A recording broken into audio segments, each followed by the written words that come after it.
વિદ્યાર્થી મિત્રો, આજે આપણે ધોરણ 12નું હિન્દી પાઠ્યપુસ્તક એટલે કે વિષય હિન્દી છે અને આપણું ધોરણ 12 બરાબર છે, એટલે કે ટાટ એચએસ માટેની તૈયારી કરી રહ્યા છો તે મિત્રો માટે ખાસ છે. એનું જે કાવ્ય એટલે કે પદ્યને આપણે સિરીઝ ચાલુ કરી છે. પદ્યને આપણે 13મું પદ્ય છે મહાપ્રસ્થાન, એની આજે આપણે શરૂઆત કરી રહ્યા છીએ. તો શરૂ કરીએ છીએ મહાપ્રસ્થાન. જરૂરથી જે નવા હોય તે જરૂરથી ચેનલને સબસ્ક્રાઇબ કરવાનું ભૂલવાનું નથી અને ચેનલને ખાસ મિત્રો હાઈપ કરજો.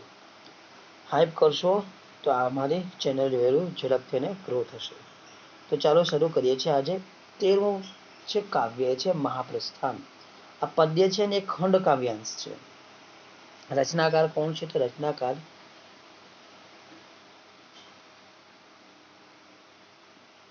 नरेश मेहता. नरेश मेहता છે. इनका जन्म सन 1922 में हुआ, निधन 2000 ईस्वी में हुआ. ये आधुनिक हिंदी कवि नरेश मेहता का जन्म मध्य प्रदेश के शाहजहाँपुर में हुआ था. इनकी माता सुंदरबाई, माता का नाम है सुंदरबाई, पिता का नाम बिहारी लाल. माता इनका सुंदरबाई और पिता का नाम है बिहारी लाल था. उनका मूल नाम जाने तो मूल नाम है पूर्ण शंकर था. इनका मूल नाम पूर्ण शंकर है. नरसिंहगढ़ में सन 1940 में 7वीं कक्षा से पढ़ाई के समय वहां की राजमाता ने सुंदर काव्य पढ़ने पर, यानी राजमाता जी वहां की राजमाता नरसिंहगढ़ की जो राजमाता थी, उन्होंने 1940 में 7वीं कक्षा में ये थे पूर्ण शंकर जी यानी नरसिंह मेहता. तो उन्होंने अच्छी खासी कविता पढ़ी. तो इनसे खुश होकर राजमाता की वहां की राजमाता ने काव्य पढ़ने पर पूर्ण शंकर को नरेश उपनाम दिया था. यह खास ऐसे प्रश्न हैं जो पूछे जाते हैं. उपनाम किसने दिया था? तो नरसिंहगढ़ की राजमाता थी. उन्होंने काव्य पढ़ने पर खुश हो जाने पर उन्होंने नरेश उपनाम दिया था. उन्होंने काशी विश्वविद्यालय से वाराणसी से हिंदी एमए की उपाधि प्राप्त की और उन्होंने कुछ वर्षों तक ऑल इंडिया रेडियो में सेवाएं भी दी हैं. इनके कुछ खास काव्य संग्रह, उपन्यास, गजल और कृतियां महत्वपूर्ण है जिसे हमें याद रखना है. जैसे कि पहले ही है इनकी कविता संग्रह. उनमें बन पंखी सुनो, बोले दो चीर को, मेरा समर्पित एकांत, उत्सव, तुम मेरा मौन हो, अरुण्य, आखिर समुद्र से तात्पर्य, पिछले दिनों नंगे पैरों, देखो एक दिन, चैत्य. ये मुख्यतः है इनके कविता संग्रह. खंड काव्यांश की बात करें तो इसमें संशय की एक रात, महाप्रस्थान, प्रवाद पर्व, सबरी, प्रार्थना पुरुष, ये प्रमुख खंड काव्यांश हैं. फिर उपन्यास, निबंध, कहानी, नाटक, एकांकी, यात्रा वृत्तांत और अनुवाद जैसे गद्य विधाओं पर भी इन्होंने कलम चलाई है. कवि को भारतीय ज्ञानपीठ पुरस्कार 1922 में मिला. साहित्य अकादमी पारितोषिक भी मिला है. भारत भारती सम्मान भी मिला. यह हमारे लिए महत्वपूर्ण है. भारतीय ज्ञानपीठ पुरस्कार 1922 में मिला, साहित्य अकादमी पारितोषिक भी मिला, यानी दोनों ही साहित्य के महत्वपूर्ण उच्चतम कोटि के साहित्य पुरस्कार इन्हें प्राप्त हुए, इसलिए हमारे लिए महत्वपूर्ण है. महाप्रस्थान जो हमें काव्य पढ़ने वाले हैं वह महाप्रस्थान. ये खंड काव्यांश है, याद रखना. यह खंड काव्यांश है, खंड काव्य है और विषय कहाँ से लिया गया है यह हमें खास याद रखना है. तो कहाँ से लिया गया है? महाप्रस्थान से लिया गया. ये रहा हमारा महाप्रस्थान का एक खंड काव्यांश है. चलो तो इसे भी समझ लेते. खंड यानी महाप्रस्थान में हम पढ़ने क्या वाले और समझने क्या वाले. खंड काव्य यानी महाप्रस्थान खंड काव्य का विषय है पांडवों का स्वर्गारोहण. जो इसमें विषय कवि ने चुना है वो है पांडवों का स्वर्गारोहण. यानी पांडव युद्ध, महाभारत का युद्ध समाप्त हो जाने के बाद वह अब शांति के लिए स्वर्गारोहण के लिए निकल पड़ते इस कथा वस्तु को लेकर कवि ने बहुत कुछ यहाँ समझाया है, जिसमें युधिष्ठिर के माध्यम से कवि ने राज्य व्यवस्था की अखूट शक्ति से उत्पन्न संकट और उसके व्यक्तित्व की रक्षा जैसे प्रश्न उठाए हैं। तो चिरंतन में देखो, इसमें जो हम समझने वाले और इसका जो बिंदु है, स्वर्गारोहण का कथा वस्तु लिया है और इसके माध्यम से यानी कथा वस्तु के साथ साथ पात्रों के माध्यम से युधिष्ठिर और अर्जुन का संवाद है। यहाँ युधिष्ठिर का और अर्जुन का संवाद है, उसमें मुख्यतः जो ज्यादातर हिस्सा युधिष्ठिर के द्वारा ही कहा गया है। इसमें कवि ने इनके माध्यम से राज्य व्यवस्था का जो अखोट व्यवधान है, अखोट यानी अपार शक्ति है, उससे जो संकट उत्पन्न होते हैं और उसके व्यक्तित्व की रक्षा कैसे की जाती है, कैसे प्रश्न उठते हैं, और ये चिरंतन बातें यानी कि आज और कल भविष्य में ये बातें हमेशा ही जैसी की तैसी लागू होती हैं। चलो, तो हम अब इसे कविता के माध्यम से एक एक करके पढ़ना शुरू करते और समझते चलते हैं। युधिष्ठिर कहते हैं प्रश्न और जिज्ञासा में अंतर समझते हो पार्थ। पहले उन्होंने प्रश्न पूछ लिया अर्जुन से, प्रश्न जिज्ञासा में अंतर समझते हो पार्थ, यानी प्रश्न अलग है और प्रश्न अलग है। एक मिनट, हाँ, प्रश्न और जिज्ञासा इन दोनों का भेद पूछ रहे हैं। अंतर समझते हो, सत्य की प्राप्ति दूसरे से प्रश्न करने की नहीं होती। आगे वे कहते हैं कि सत्य की प्राप्ति यानी दूसरे से प्रश्न करने की नहीं होती है। तुम्हें लगता है कि प्रश्न पूछने से सत्य की प्राप्ति होती है, यह गलत है। स्वयं से जिज्ञासा करती है। सत्य की प्राप्ति करना हो तो तुम्हें क्या स्वयं से ही जिज्ञासा करनी होती है, यानी जिज्ञासा, तुम्हें इसमें जिज्ञासा उत्पन्न करनी होती है। सुख या दुख के स्थान पर मुझे सदा जिज्ञासा हुई प्राप्त। उन्होंने कहा कि सुख और दुख के स्थान पर मुझे केवल और केवल एक जिज्ञासा हुई थी पार्थ, यानी अर्जुन।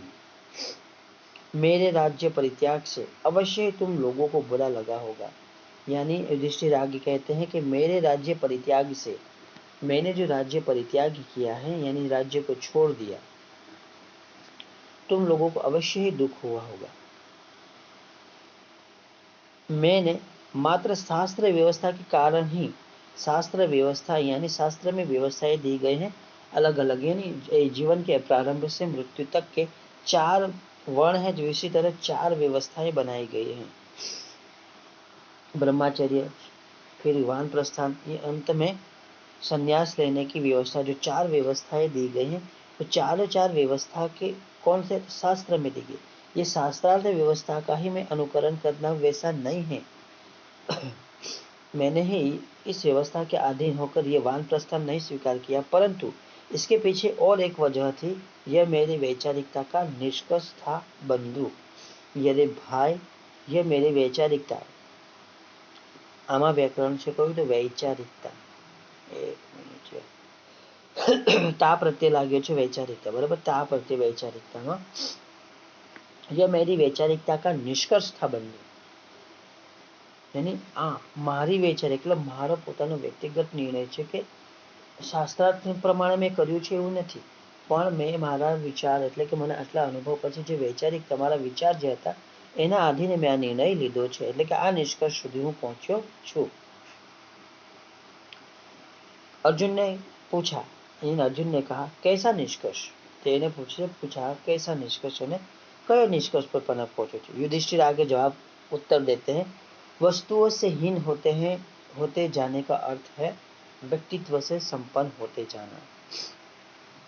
खास समझो, युधिष्ठिर ने जो कहा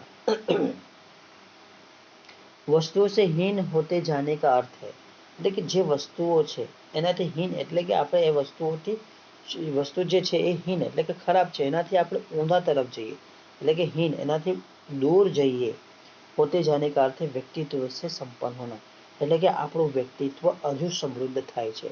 આ બે વિરોધી બાબત છે।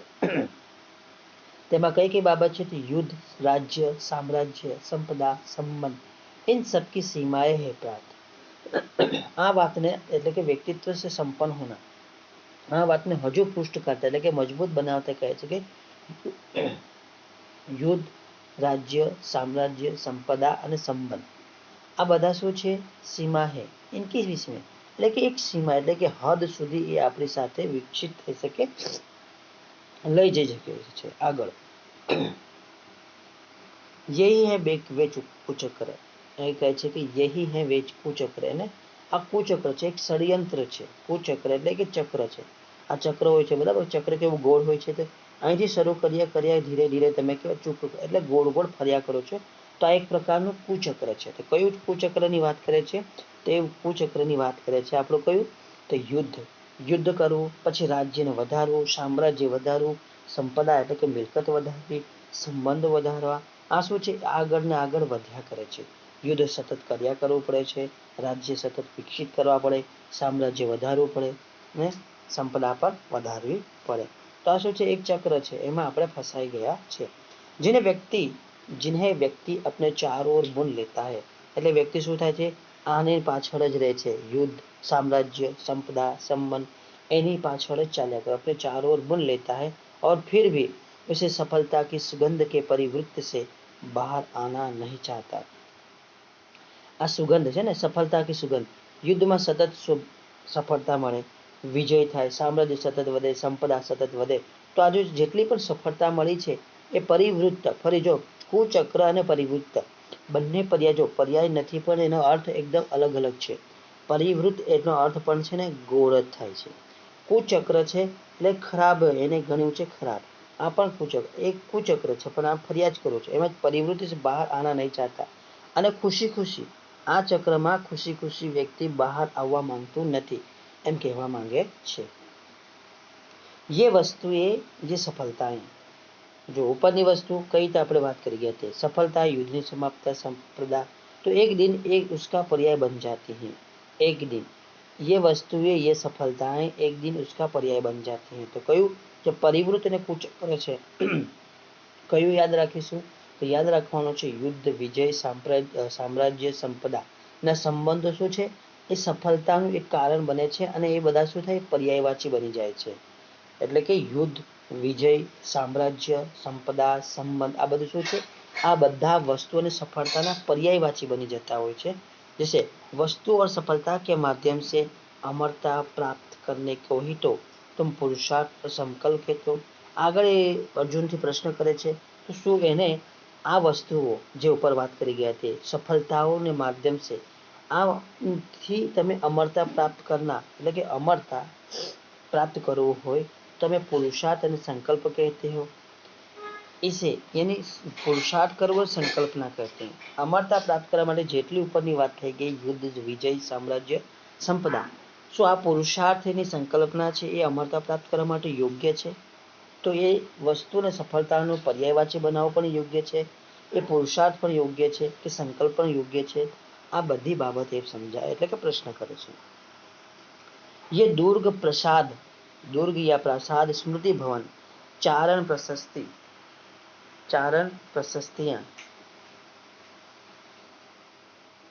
प्रशस्तियां, ये झूठे इतिहास वाले शिलालेख व्यक्ति को अमरता देंगे? प्रश्न जो करे छे, ये दुर्ग, महल, प्रासाद, महल, बराबर, दुर्ग અને પ્રાસાદ,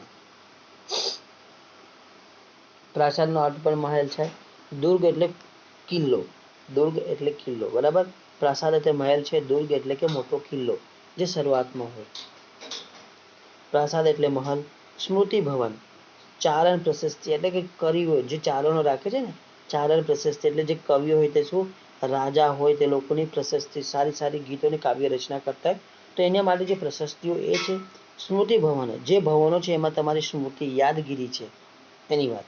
જે જૂઠે ઇતિહાસ વાલે શિલાલેખ, જે પણ તમે કર્યું છે બધું પથ્થરો પર, શિલાલેખો પર કોતરવામાં આવે છે, તે જૂઠे इतिहास वाले शिलालेख व्यक्ति को अमरता देंगे?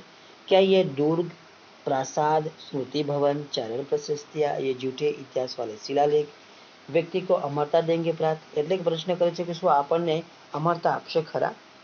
पार्थ आगे और कहते हैं पार्थ जड़ जड़ का ही प्रतिनिधित्व करते हैं। અને હવે પ્રશ્ન જ્યારે કરે છે હવે એને સમજાવે છે અર્જુનને, पार्थ जड़ जड़ का ही प्रतिनिधित्व करता है कर सकता है, चेतना का नहीं। આમ લીટી બહુ મહત્વની છે, જળ જળ का ही प्रतिनिधित्व कर सकता है, चेतना का नहीं।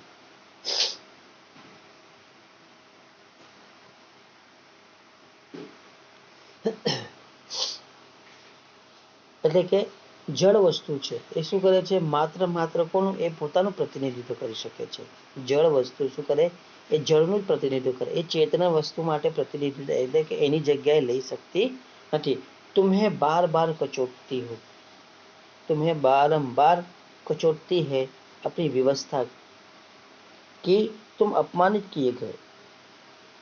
अर्जुन ने कहे छे कि तमने એવું લાગે છે, तुम्हें ऐसा लगता है कि मानो ये बार बार तुम्हारी जो असफलता है व्यवस्था कचोटती होगी तुम्हें। कई व्यवस्था तो द्रौपदी જ્યારે अपमान सहन થયું, युद्ध થયું, આ બધું શું થાય છે?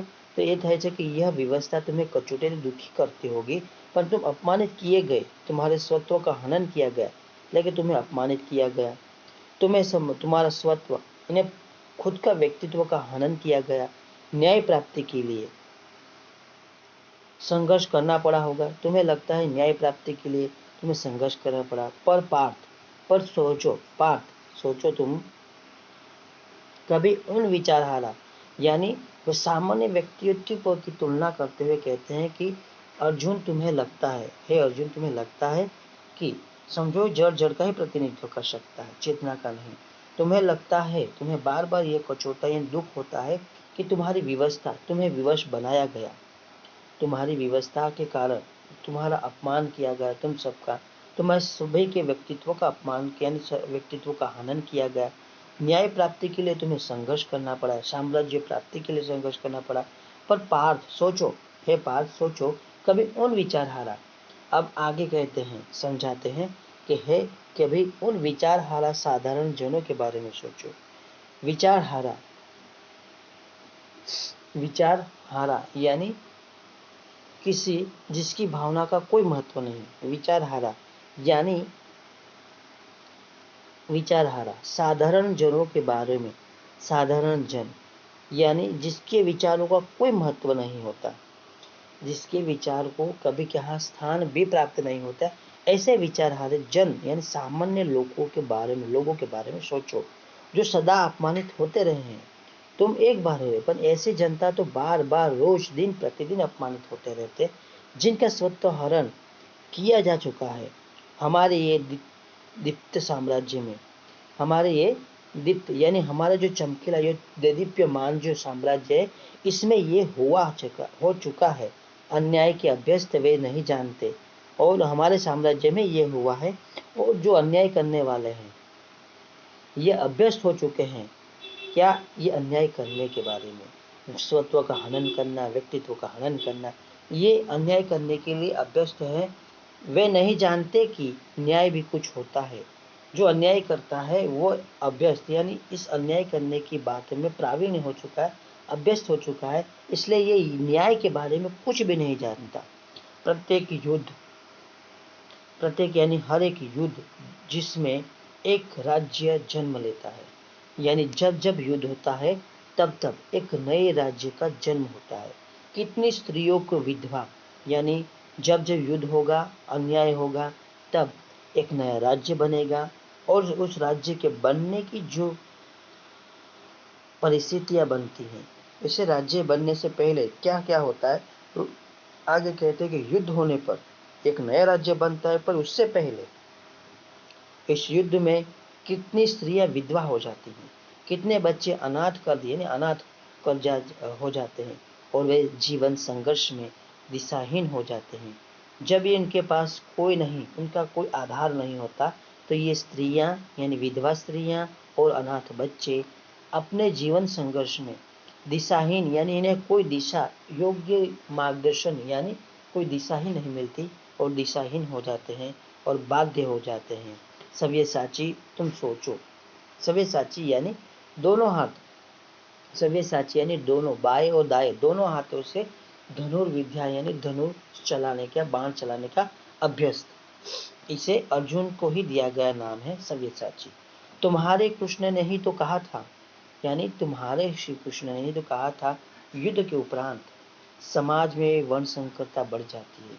आगे और अपने विधान को पुष्ट करते हुए कहते हैं कि तुम्हारा यानी अपने विचारों को योग्य ठहराते हुए युधिष्ठिर अर्जुन को आगे समझाते हुए कृष्ण का माध्यम करते हैं, यानी कृष्ण की बातों को समझाते हुए कहते हैं कि तुम्हारे कृष्ण ने ही तो कहा था कि युद्ध के उपरांत यानी युद्ध हो जाने के बाद समाज में वर्ण संकरता बढ़ जाती है। वर्ण संकरता यानी अलग अलग जातियों की स्त्री पुरुषों का विवाह और इनसे विवाह से अलग अलग स्त्री यानी अलग जाति, अलग धर्म, अलग जाति से उत्पन्न स्त्री यानी अलग जाति के पुरुष और अलग जाति की स्त्रियां अरस-परस यानी उनसे जो संतान उत्पत्ति होती है उसे वर्ण संकरता कहती है। यानी अलग अलग जातियां अलग अलग जाति से शादी करने पर जो पुरुष हो ये से संतान उत्पन्न होती है उसे वर्ण संकरता कहते हैं।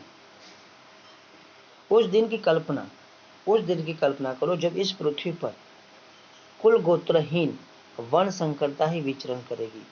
कुल गोत्रहीन हो जाएगी और वर्ण संकरता ही इस पे हमें दिखाई देगी। उस दिन इस ऐतिहासिक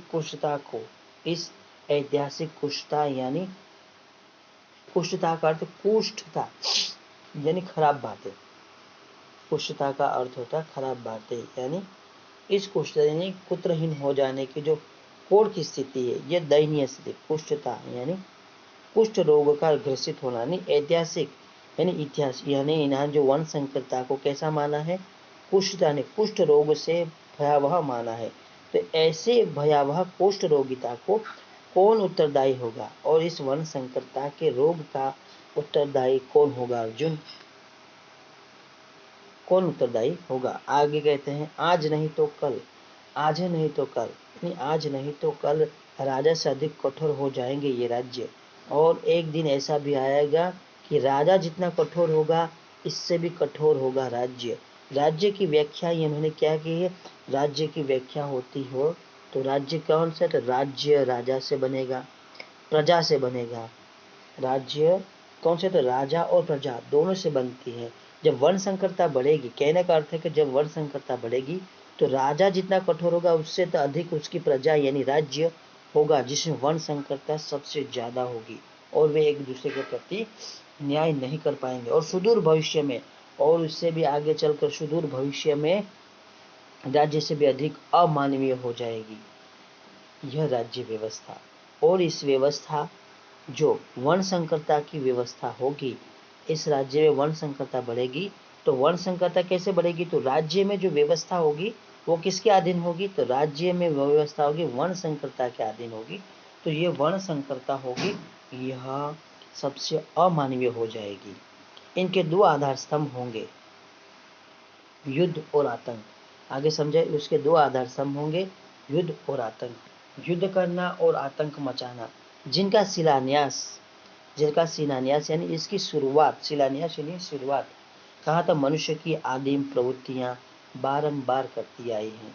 यानी समझाते हैं कि हमने भी वही किया। मनुष्य की आदिम प्रवृत्ति यानी मनुष्य के भीतर जो छुपी हुई आदिम प्रवृत्तियां हैं कौन सी, तो युद्ध करना और आतंक मचाना, अमानवीय व्यवहार करना, ये सब इसकी आदिम प्रवृत्तियां रही हैं जो बार बार पहले हुई है और करती रही हैं और इससे आगे भी करती रहेंगी। एक दिन युद्ध और आतंक ही सामाजिकता के पर्याय बन जाएंगे और एक दिन ऐसा आएगा जब युद्ध और आतंक यानी दो आधार स्तंभ क्या होंगे, सामाजिकता के पर्यायवाची बन जाएंगे।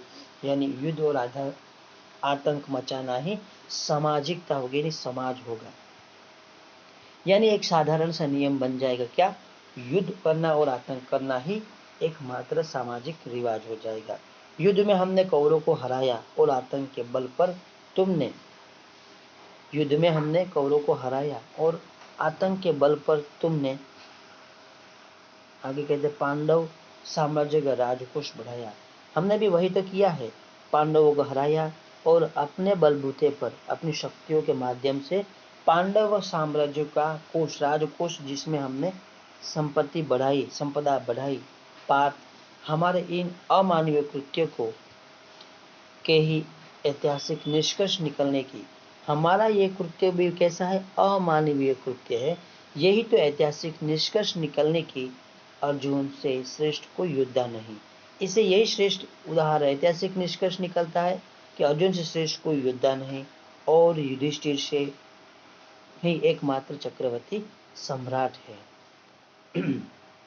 मानवता का यह रथ किसे अंधे मार्ग पर बढ़ रहा है। ये कहते हैं यानी युद्ध किया, हमने कौरवों को हराया और हमने राजकोष में बढ़ावा किया, और इससे ये सिद्ध हुआ कि ऐतिहासिक निष्कर्ष यानी निकलता होगा, वो निकला है कि अर्जुन से श्रेष्ठ कोई योद्धा नहीं और युधिष्ठिर से कोई श्रेष्ठ चक्रवर्ती सम्राट नहीं। पर यह मानवता का रथ,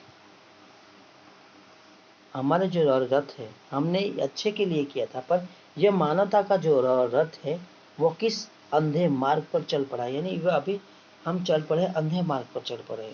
तुम नहीं जानते पार्थ, तुम नहीं जानते कि संकट अधिक गहरा रहा है। यानी आगे कहते हैं कि हे अर्जुन, तुम नहीं जान रहे हो कि हमने जो किया वह सही है, पर फिर भी यह हमारा जो मानवता का मार्ग है किसी अंधे मार्ग पर ही बढ़ रहा है।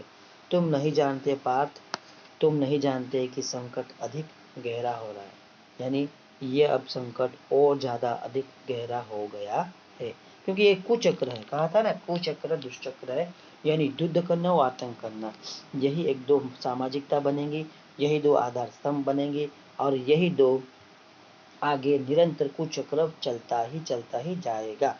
तो ये बात इन्होंने समझाने का प्रयत्न किया युधिष्ठिर और अर्जुन के संवाद से। ठीक है, तो हम कुछ महत्वपूर्ण शब्दों को जरूर से समझ लें। जरूर से वीडियो पसंद आए तो लाइक करना हो, खास करके उनको जो हाइप करे। अगर आपको लगे कंटेंट अच्छा है, मेरी मेहनत है, तो जरूर से आपको थैंक्स के माध्यम से आप मुझे कुछ भी आर्थिक योगदान कर सकते हैं। वानप्रस्थान यानी मनुष्य जीवन के बारे में जो 4 आश्रम है, वही 4 आश्रम हमारे हैं, जो विद्यार्थी, फिर विद्यार्थी आश्रम है, गृहस्थम, वानप्रस्थ और संन्यास, ये 4 आश्रम की बात करें। कुचक्र जो षड्यंत्र हो, छल हो, यानी जो परिवृत्त, मैंने कहा ना घेरा, परिवृत्त और कुचक्र, इस शब्द को, दोनों शब्दों को बारी बारी समझो। कुचक्र यानी कि चक्र तो यहाँ भी है, और परिवृत्त यानी घेरा, यह भी घेरा ही है। और कुचक्र है किसी ऐसी बात में फंस जाना जहाँ कुचक्र में हम साजिश में घूमते रहते हैं। परिवृत्त का अर्थ है घेरा, यानी वहां भी घूमना ही है, पर यह परिवृत्त सकारात्मक अर्थ में है। कुचक्र के कुछ पर्यायवाची शब्द देख लो, षड्यंत्र, प्रपंच, चाल, साजिश। परिवृत्त का एकमात्र पर्यायवाची है घेरा शब्दार्थ। फिर दुर्ग यानी किला, प्रासाद यानी राजभवन, विशाल भवन, विशाल महल, स्मृति भवन किसी की स्मृति में बनाया गया भवन हो, ચારણ પ્રશસ્તિ यानी ચારણ यानी ભાટ, ચારણ કાવ્યો એટલે ચારણો એટલે કે કવિઓ હોય છે, એના ભાટ દ્વારા की गई प्रशंसाएं।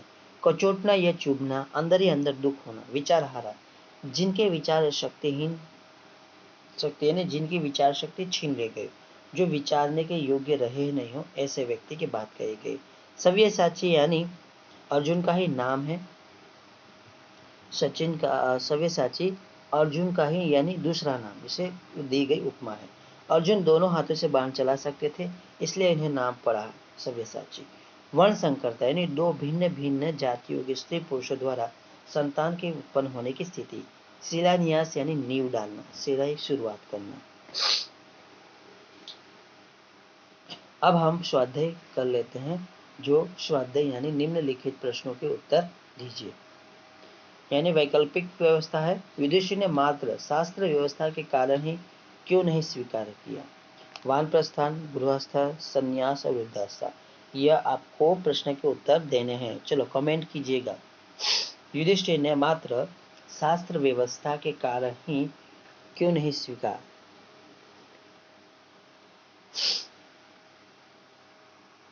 कौन सा? वानप्रस्थान, गृहस्थाश्रम या आएगा वृद्धत्व? तो कौन सा आएगा? वानप्रस्थान। राइट आंसर वानप्रस्थान। चलो दूसरा है, निम्न में से किसकी सीमाएं निश्चित हैं? युद्ध की, साम्राज्य की, संबंध की, सभी की। देखो युद्ध की, साम्राज्य, संबंध की हमने पहले ही पढ़ा था, इसलिए राइट आंसर होगा सभी की। दुर्ग, प्रासाद, स्मृति भवन में किसकी प्रशस्तियां गूंजती रहती है? विचारहारा की, चारण की, सज्जन की, एक की भी नहीं।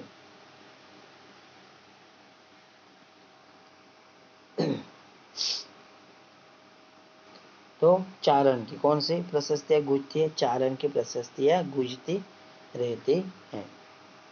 चौथा प्रश्न है, युद्ध और आतंक किसके पर्याय हैं? युद्ध और आतंक किसके पर्याय होंगे? वितृष्णा के, आतंक के, सामाजिकता के या मानसिकता के? तो कौन से? सामाजिकता के होंगे। आधार स्तंभ, यह प्रश्न बदल जाए, युद्ध और आतंक आधार स्तंभ किसके होंगे? तो वे भी पूछा जा सकता है। प्रश्न इस तरह के बन सकते हैं, बनाने वाले बनाएंगे, ठीक है। निम्नलिखित प्रश्न के उत्तर एक एक वाक्य में लिखिए। निम्नलिखित प्रश्न के उत्तर एक एक वाक्य में लिखिए। आर्य शास्त्र व्यवस्था में मनुष्य जीवन के कितने आश्रम बताए गए हैं? आर्य शास्त्र व्यवस्था में कितने आश्रम व्यवस्था है? यानी विद्यालय, जिसे हम ब्रह्मचर्य आश्रम कहते हैं, फिर है गृहस्थाश्रम, वानप्रस्थाश्रम और है संन्यासाश्रम। शिलालेख पर क्या लिखा जाता है? शिलालेखों पर झूठा इतिहास लिखा जाता है। कविता के माध्यम से देखें तो झूठा इतिहास लिखा जाता है। जड़ किसका प्रतिनिधित्व नहीं कर सकता? जड़ चेतन का प्रतिनिधित्व नहीं कर सकता। श्रेष्ठ योद्धा के रूप में कौन जाना जाता है? ये प्रश्न पूछा जा चुका है, ये पूछा जा चुका है टेट एचएस में, मेंस में। श्रेष्ठ योद्धा के रूप में कौन जाना जाता है? श्रेष्ठ योद्धा के रूप में अर्जुन जाने जाते हैं। ऐसा तो लगता है इजी होता है, पर इजी नहीं है। जब हमारे पास किसी इकाई का माध्यम नहीं होता तो इसका प्रश्न के उत्तर देना कठिन होते हैं। निम्नलिखित प्रश्न के उत्तर दो दो वाक्य में लिखिए। सत्य की प्राप्ति के बारे में युधिष्ठिर के विचार बताइए। निम्नलिखित दो दो वाक्य में उत्तर दे। अभी युधिष्ठिर के विचार बताइए। यहाँ कहा कि सत्य की प्राप्ति के बारे में युधिष्ठिर के विचारों की बात कही गई है। सत्य की प्राप्ति के बारे में युधिष्ठिर ने जो कहा कि सत्य की प्राप्ति दूसरे से प्रश्न करके नहीं होती, सत्य की प्राप्ति के लिए स्वयं से जिज्ञासा करनी। प्रश्न पहले ही पंक्ति में युधिष्ठिर ने अर्जुन से प्रश्न पूछा था ना, प्रश्न या जिज्ञासा, ठीक है। तो ये उत्तर वहां है। युधिष्ठिर ने वस्तुओं से हीन होने का अर्थ क्या बताया? युधिष्ठिर ने वस्तुओं से हीन होने का अर्थ होता है व्यक्तित्व की समृद्धि। कौन सा होता है? व्यक्तित्व की विकास की बाधा जो है। एक ही पंक्ति में देखें तो उसे हम कहते हैं व्यक्तित्व की समृद्धि मानते हैं, पर हमें यहाँ दो दो वाक्य का प्रश्न लिखना है, उत्तर लिखना। तो युधिष्ठिर ने वस्तुओं के जो प्रति मनुष्य की आसक्ति उसके व्यक्तित्व के विकास में बाधक बनती है। उन्होंने कहा है कि मनुष्य के वस्तुओं से हीन होने का अर्थ होता है उसकी व्यक्तित्व की दृष्टि से उसका संपन्न होते जाना। युधिष्ठिर के मत अनुसार अमानवीय कृत्यों का ऐतिहासिक निष्कर्ष क्या निकलेगा? ये महत्वपूर्ण है। युधिष्ठिर कहते हैं कि युद्ध और आतंक अमानवीय कृत्य हैं। इनके मत अनुसार अमानवीय कृत्य का ऐतिहासिक निष्कर्ष यही निकलेगा कि अर्जुन से श्रेष्ठ कोई योद्धा नहीं है और युधिष्ठिर ही एकमात्र चक्रवर्ती सम्राट है। तो ये इतिहास से निकलेगा। 5-6 वाक्य में देखो। सफलता और अमरत्व के बारे में युधिष्ठिर के विचार सविस्तार। प्रश्न ये भी विस्तार से। युद्ध के परिणाम में जन्म लेने वाली स्थिति पर अपने विचार स्पष्ट कीजिए। जड़ और जड़ का ही प्रतिनिधित्व कर सकता है, चेतन का नहीं। मैंने आपको पहले ये बताया था कि ये महत्वपूर्ण है। तो ये जो 4-5-6 वाक्य में प्रश्न पूछे जा सकते हैं, ये महत्वपूर्ण प्रश्न है। फिर से जाते जाते हम अंत में जरूर से फिर से आपसे सबसे विनती करूंगा, अगर वीडियो और कंटेंट आपको अच्छा लगता है तो वीडियो को हाइप करना है और आर्थिक सहयोग दे सकते हैं तो थैंक्स के माध्यम से भी आप आर्थिक सहयोग हमें कर सकते हैं। तब तक फिर से नई वीडियो मिलेंगे, तब तक के लिए धन्यवाद।